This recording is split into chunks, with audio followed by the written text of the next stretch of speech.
ફોટા જોઉં. અરે હું તો ખાલી જોતો તો કે સેલિબ્રિટી ના ફેસ ઉપર આટલો બધો મસ્ત ગ્લો ક્યાંથી આવતો હશે અને આ લોકોને મેકઅપ કરવામાં કેટલી કલાકો થતી હશે. તમે આ બધા ફોટા જોવાનું બંધ કરો. ખાલી 5 જ મિનિટમાં તમને તૈયાર થઈને બતાવું. તમે આ બધા સેલિબ્રિટીને ભૂલી જાઓ. ઓકે જો મેં લઈ લીધી છે ફટાફટ રેડી થવા માટે આ ફેસેસ કેનેડાની 3 પ્રોડક્ટ.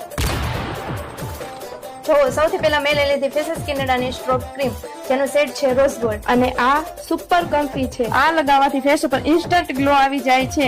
સાથે સાથે સિયા બટર એન્ડ હાઇડ્રોલોનિક એસિડ જે આપણા ફેસને આખો દિવસ હાઇડ્રેશન આપે છે. તેના પછી હું યુઝ કરીશ ફેસેસ કેનેડાનું 3-in-1 હાઇડ્રા મેટ ફાઉન્ડેશન. તેની સાથે હું મિક્સ કરીશ ફેસેસ કેનેડાની સ્ટ્રોક ક્રીમ અને આ પણ સુપર કમ્ફી છે. સ્ટ્રોક ક્રીમ અને ફાઉન્ડેશન મિક્સ કરીને આપણા ચહેરા પર લગાવવાનું હોય છે. આનું કવરેજ પણ બહુ સારું છે. ફાઉન્ડેશન